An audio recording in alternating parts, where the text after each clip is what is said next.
તો વડોદરાના ગાજરાવાડીના સુવેઝ pumping station પાસે બની છે દુર્ઘટના। ગટરનો સ્લેબ પર બેસેલ બાળક અંદર પડતા તેનું કરુણ મોત નીપજ્યું છે। બચાવ કામગીરી માટે પહોંચેલ ફાયરની ટીમ સાથે પણ બની દુર્ઘટના। ફાયર વિભાગની ગાડી રિવર્સ લેતા સમયે બાજુમાં ગટર માટે ખોદેલ ખાડામાં ખાબકી। સદનસીબે ફાયર વિભાગના જવાનો હેમખેમ, કર્મચારીઓને કોઈ ઈજા કે જાનહાનિના સમાચાર નહીં। છોકરો સુએજ પમ્પિંગમાં પડી ગયો છે એટલે ઘટનાસ્થળ પર ગાડી સાથે સ્ટાફ સાથે આવી ગયા હતા। ગાડી પાર કરીને અમે બચાવ કામગીરીમાં ગયેલા હતા। હવે સુએજની અંદર ઉપર મોટો સ્લેબ હતો, સ્લેબ ઉપર કોઈ છોકરો ઊભો હશે, સ્લેબ તૂટીને અંદર પડી ગયો, એના ઉપર સ્લેબ પડ્યો હતો।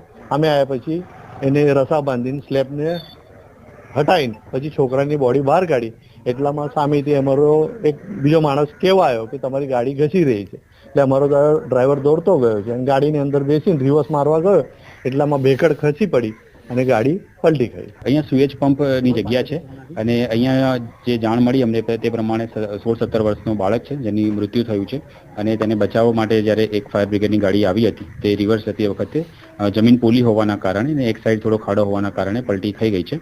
તો તે બાબતે જગ્યા પર લોકલ થાણા અધિકારી અને અમે હાજર છીએ અને જગ્યાની વિઝિટ લીધી છે, જેમાં અમે હવે આગળ એડી દાખલ કરીને આગળ પોસ્ટમોર્ટમ કરાવીશું અને મૃત્યુનું કારણ શું છે તે જાણવામાં આવશે અને તે જાણીને આગળ યોગ્ય કાર્યવાહી પોલીસ દ્વારા કરવામાં આવશે। વડોદરામાં ગંભીરા બ્રિજ દુર્ઘટના મામલો લટકેલી ટેન્કર બહાર નીકળતા માલિકને મોટી રાહત થઈ છે। ટેન્કર નીકળ્યા બાદ તેના માલિક રમાશંકર પાલની ન્યૂઝ 18 સાથે એક્સક્લુઝિવ વાતચીત। કહ્યું, મારી ટેન્કર પરત અપાવવામાં મીડિયાનો ખૂબ મોટો ફાળો રહ્યો છે। તંત્રએ પણ મારા લટકેલા ટેન્કરને બહાર કાઢવા ખૂબ મહેનત કરી। ટેન્કરની લોનના હપ્તા અને ધંધો બંધ થઈ જતા હું મુશ્કેલીમાં મુકાયો હતો। હવે આશા છે કે ધીમી ધારે મારી ગાડી પાટા પર આવશે। આ એક ટેન્કર પર મારા સહિત કેટલાય લોકો નિર્ભર હતા। ગંભીરા બ્રિજ પર છેલ્લા ઘણા સમયથી લટકી રહેલું ટેન્કર આખરે બહાર નીકળી ગયું છે અને ટેન્કર માલિક જે છે તેઓ કેટલાય સમયથી હેરાન પરેશાન થતા હતા, કારણ કે રોજગારીનું સાધન છીનવાઈ ગયું હતું, માથે દેવું થતું હતું। ત્યારે આખરે ટેન્કર બહાર નીકળ્યું છે તો એ ન્યૂઝ 18 સાથે આવ્યા છે અને વાતચીત કરી રહ્યા છે, ત્યારે એમની પાસે જાણવાનો પ્રયત્ન કરીશું। સર, શું કહેશો? લાંબા સમયથી ટેન્કર ફસાયેલું હતું, કઢાતું પણ નહોતું, નીચે પડાતું પણ નહોતું, એવી સ્થિતિ હતી, આખરે ટેન્કર બહાર નીકળી ગયું છે, તમને કેટલી મોટી રાહત થશે અને કેટલી ખુશી થાય એમ સાંભળીને કે ટેન્કર આખરે પાછું મળશે? ના, અમે તો બહુ મોટી રાહત છે। મારું ટેન્કર હજુ સહી સલામત આવી ગયા છે અને રિપેરિંગનો જે થોડું ઘણો ખર્ચો થાય એ તો મને એવી વાત મળે છે કે સરકાર રિપેરિંગ કરીને આપશે, પણ હવે જોઉં છું, મને તો સારું લાગ્યું છે। કાલથી મારા દિવસ કાલની સુખ જ જાય છે। હવે ટેન્કર નહોતું અને હપ્તા ચાલુ હતા, કેટલી મુશ્કેલી થતી હતી, તમે કેટલું દુઃખ સહન કર્યું? આ જે સમયગાળો પસાર થયો તમારા માટે બહુ કઠિન હશે? એ તો ઠીક છે, મારા પાસે જે થોડુંક ઘણું બેલેન્સ હતો એ પણ જતા રહ્યા। હવે આગળને મારે ગાડી ચાલે તો જ હપ્તો ભરવાનું હતું, તો સારું તો મહિના સુધી નીકળ્યો, પણ સારી રીતે નીકળ્યો એટલે થોડુંક રાહત એવું મળી છે કે અમે મહિના 15 દિવસ કામ કરીને પાછો ચાલુ થઈ જાય। બરાબર। હવે શું લાગે છે, ટેન્કર જ્યારે હાથમાં મળી જશે ત્યારે ધીરે ધીરે તમારી સ્થિતિ સુધરવાની શરૂ થશે એવી આશા છે તમને? આશા જ છે ને, ગાડી ચાલુ થઈ જાય, મારા ડ્રાઈવર એમ જ બેન રાખ્યું છે, એનો પગાર બી મારા રોજીરોટી એના ઉપર છે, ચાલુ થઈ જાય। તો તમારા ટેન્કર પર તમારા સાથે સાથે કેટલા લોકોની રોજગારી, કેટલા લોકોના પરિવાર જે છે એમને રોટલો મળતો હતો? જો હમણાં આ મારા ડ્રાઈવર છે, એના પરિવારને 6 જણાનો પરિવાર એમનો છે, મારા પરિવાર છે, તો બધાને હવે ચાલુ થઈ જશે। બરાબર, એટલે રાહત થશે? રાહત થશે, બિલકુલ। તો આ રામપાલભાઈ હતા, ટેન્કરના માલિક છે। ઘણા સમયથી આ ટેન્કર જે છે માત્ર ગુજરાત નહીં પરંતુ આખા દેશ અને દુનિયામાં ચર્ચાનો વિષય બન્યું હતું કે આ ટેન્કરનું આખરે શું થશે। ત્યારે ગઈકાલે ટેન્કર જે છે તે બહાર નીકળી ગયું છે અને આ ટેન્કર જે છે તે રિપેરિંગ થયા બાદ સહી સલામત તેમને સુપ્રત કરવામાં આવશે, જેના કારણે તેઓ આજે ખુશખુશાલ જોવા મળી રહ્યા છે અને જે તંત્રએ તેમનું ટેન્કર કાઢવામાં મદદ કરી છે તમામનો તેઓ આભાર માની રહ્યા છે। હાર્દિક દીક્ષિત, ન્યૂઝ 18 ગુજરાતી, વડોદરા। તો ભર ચોમાસે જ પાણીની સમસ્યા સર્જાય તો, અને એ પણ ત્યાં જેને રાજ્યમાં સૌથી વધુ વરસાદ ધરાવતો વિસ્તાર કહેવાય છે। જાણીને તમને નવાઈ લાગશે, પણ આ વાત સાચી છે। વલસાડ જિલ્લાનું ચેરાપુંજી કહેવાતું કપરાડા તાલુકાનું અંતરિયાળ વિસ્તારના લોકો ભર ચોમાસે પીવાના પાણી માટે રઝળી રહ્યા છે। જો કે અત્યાર સુધી પડેલા વરસાદના કારણે કપરાડા વિસ્તારમાંથી પસાર થતા તમામ નદી નાળાઓ બે કાંઠે વહી રહ્યા છે। તેમ છતાં કપરાડાના ખડકવાડ ગામમાં પીવાના પાણીની સમસ્યા સર્જાઈ રહી છે। સાબરમાળ ફળિયામાં 300થી વધુ લોકો રહે છે। જો કે ઘરે નળ હોવા છતાં પાણી પહોંચતું ન હોવાથી લોકોએ ચોમાસામાં આ પહાડી વિસ્તારમાંથી વહેતા ઝરણાનું પાણી પીવા મજબૂર છે। આ ફળિયું ગામના છેવાડે ડુંગર પર ઢોળાવ પર આવેલું હોવાથી અહીં સરળતાથી પાણી પહોંચી શકતું નથી. આથી નળ હોવા છતાં તેમાં પાણી નથી આવતું, જેથી લોકો પાણી માટે હેરાન પરેશાન થઈ રહ્યા છે. ઉનાળામાં 2 ડુંગર ઉતરીને જાય ને 2 ડુંગર ચડીને ઘેરે લઈ આવે ને તે પાણી અમે ઉપયોગ કરીને રહેતા છે. પાણી નહીં લાવે તો અમારે પાણીની બહુ તકલીફ છે. ચોમાસામાં બી અમે ઝરણામાંથી જ પાણી ભરીને લઈ જઈએ બધા પરિવાર સાથે. અમે પાણી આ ઝરણામાંથી નીકળે તેમાંથી પાણી પીએ.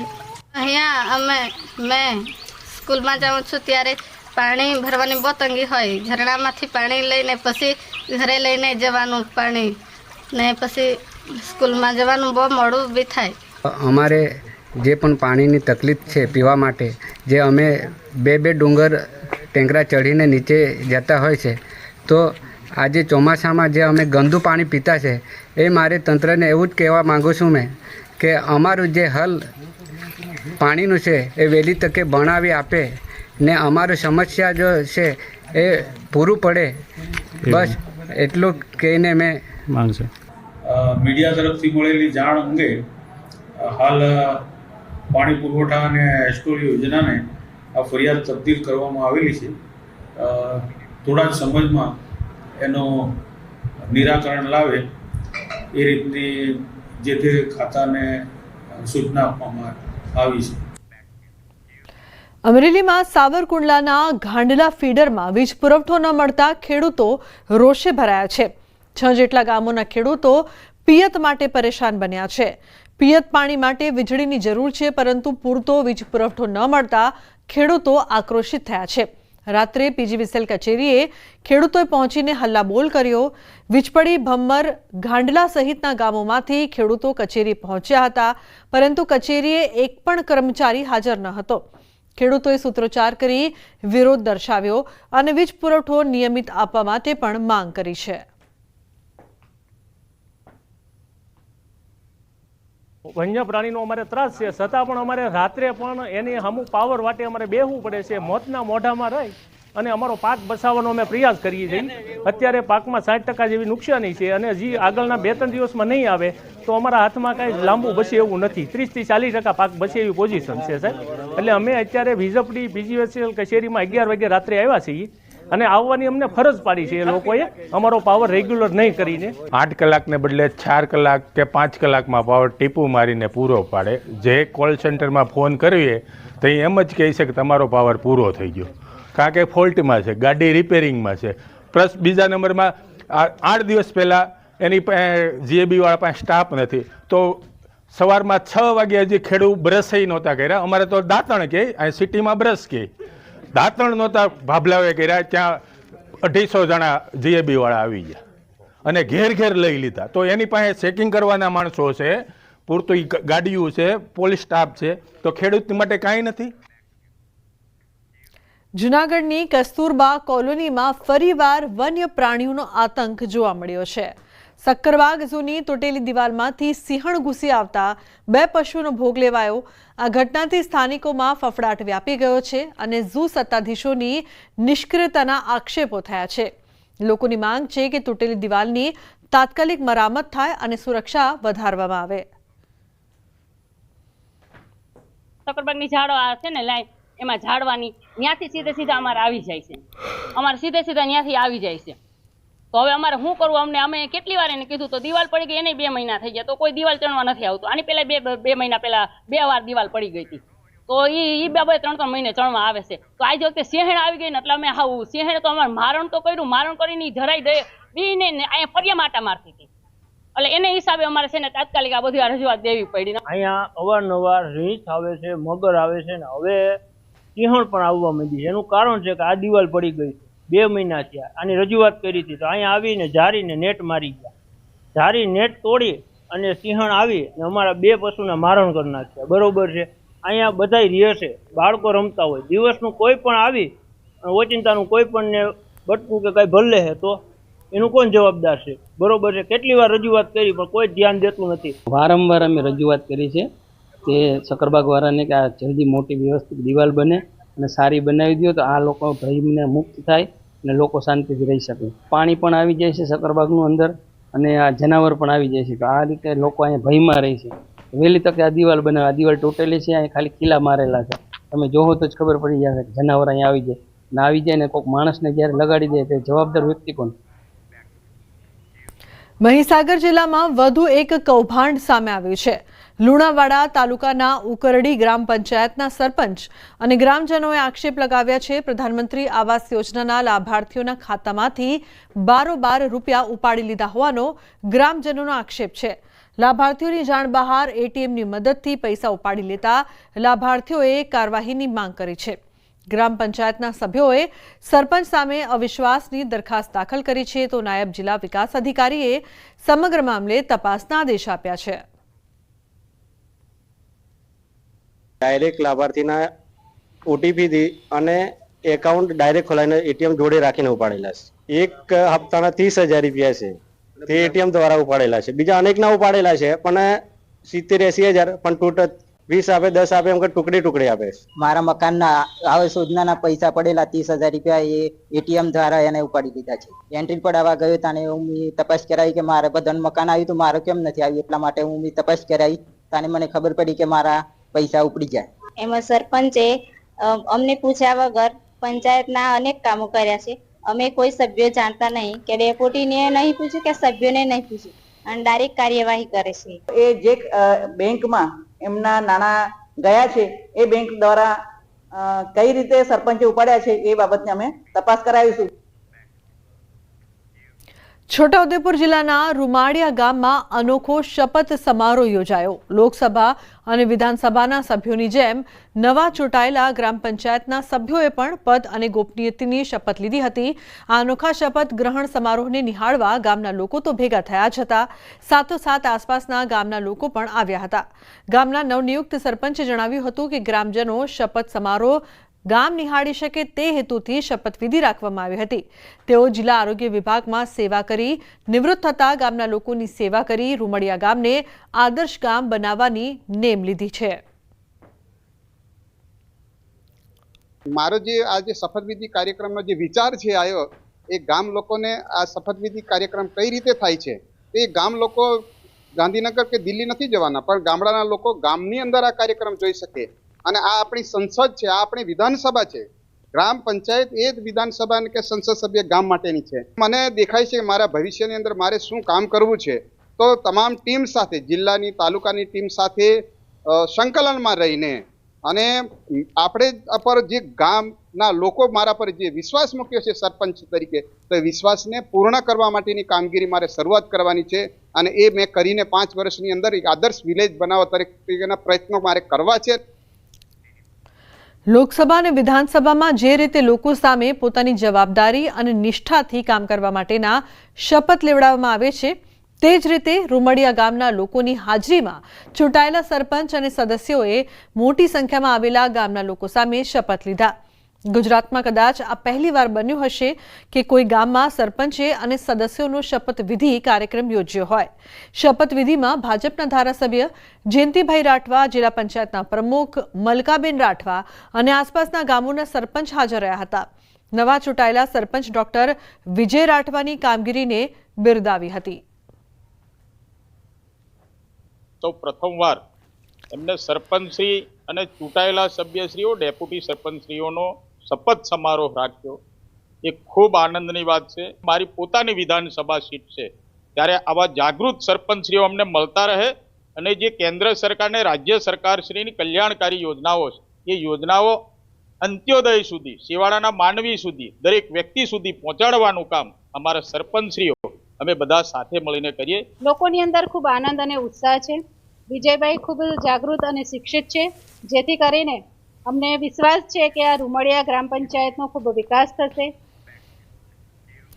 સ્માર્ટ સિટી વડોદરાના છેવાડે આવેલું અંકોડિયા ગામ જે સ્વચ્છ અને આદર્શ ગામ કહેવાઈ રહ્યું છે. ગામમાં આધુનિક સાધનો ન હોવા છતાં આ ગામના નાગરિકોના સ્વાસ્થ્યનું ધ્યાન રખાય છે, કારણ કે ગામના એકના એક વ્યક્તિના સ્વાસ્થ્યનું ગ્રામ પંચાયત દ્વારા ધ્યાન રખાય છે. ગામમાં ગલીએ ગલીએ દવાનો છંટકાવ થાય છે. હાલ રોગચાળો વકર્યો છે, છતાં પણ આ ગામમાં એક પણ માંદગીનો ખાટલો નથી. અંકોડિયા ગ્રામ પંચાયત દ્વારા ટ્રેક્ટર મારફતે ગામમાં ઠેર ઠેર દવાનો છંટકાવ કરાય છે. વડોદરા કોર્પોરેશન પાસે આધુનિક સાધનો હોવા છતાં લોકો બીમાર પડી રહ્યા છે. ત્યારે લોકો કહી રહ્યા છે કે કોર્પોરેશને અંકોડિયા ગ્રામ પંચાયત પાસેથી શીખ લેવાની જરૂર છે. ચોમાસાની ઋતુની અંદર અમારા સરપંચ અંકોડિયાના જે આજે પહેલા બી સરપંચ હતા, આજે ફરીવાર બી સરપંચ બન્યા અને ફરીવારની જેમ 5 વર્ષની જેમ આ વર્ષે બી દર મહિનાની અંદર 4 વાર તો આજના ટ્રેક્ટર, દવા, ધુમાડો, આ તે દવા છાંટવાની, આ તે બધું જાતનું ધ્યાન રાખે છે કે નાના છોકરાઓથી લઈને મોટા ઉંમરવાળા માટે ના કોઈ જ જાતનો રોગચાળો થાય એના માટેનું ફૂલ ધ્યાન રાખવામાં આવે છે.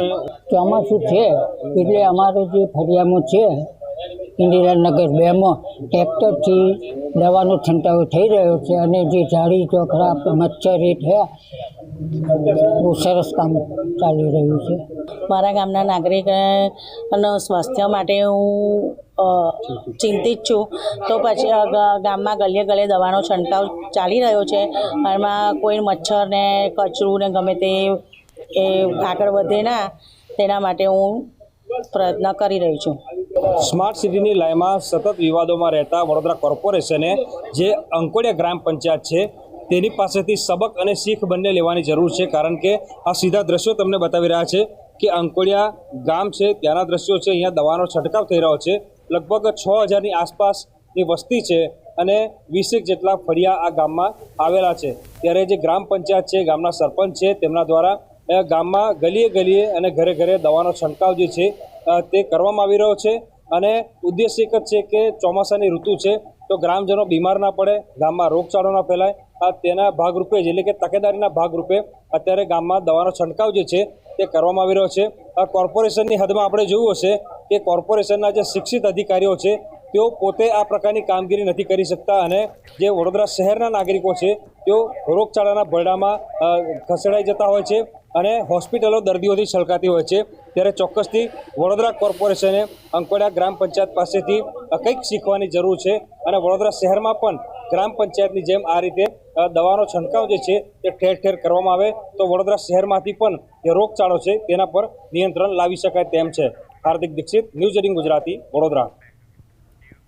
ગાંધીનગર સચિવાલય પાસે ધોળા દિવસે ડ્રિંક એન્ડ ડ્રાઈવની ઘટના. સેક્ટર 11 BSNL ઓફિસના વળાંક પાસે થયો અકસ્માત. બ્રેઝા કાર અને નંબર વગરની સ્વિફ્ટ ડિઝાયર કાર વચ્ચે અકસ્માત સર્જાયો. રોડ પર ઉભેલી બ્રેઝા કારને સ્વિફ્ટ કાર ચાલકે મારી ટક્કર. સ્વિફ્ટ કાર ચાલક દારૂના નશામાં ડ્રાઈવ કરતા ટક્કર મારી તો 27 વર્ષીય યુવકે દારૂના નશામાં કાર હંકારતા સર્જ્યો અકસ્માત. સેક્ટર 7 પોલીસે કાર ચાલક યુવકની અટકાયત કરી છે. અટકાયત બાદ પોલીસે વધુ તપાસ હાથ ધરી છે. દારૂ પીધેલા કિરણભાઈ અશોકકુમાર ભટ્ટની પોલીસે અટકાયત કરી છે.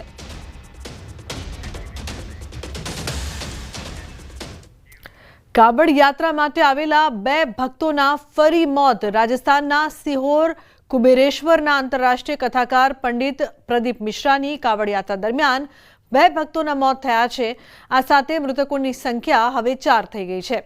આજે કુબેરેશ્વર ધામમાં ચક્કર આવતા એક વ્યક્તિને જિલ્લા હોસ્પિટલમાં લાવવામાં આવ્યો હતો અને ડોક્ટરોએ તેને મૃત જાહેર કર્યો હતો.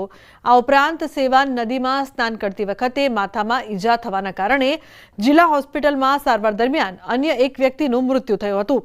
મૃતકોના નામ ચતુરભાઈ, ઉંમર 50 વર્ષ, ગુજરાતના રહેવાસી, ઈશ્વરસિંહ યાદવ, ઉંમર 65 વર્ષ, હરિયાણાના રહેવાસી હોવાનું જણાવવામાં આવી રહ્યું છે.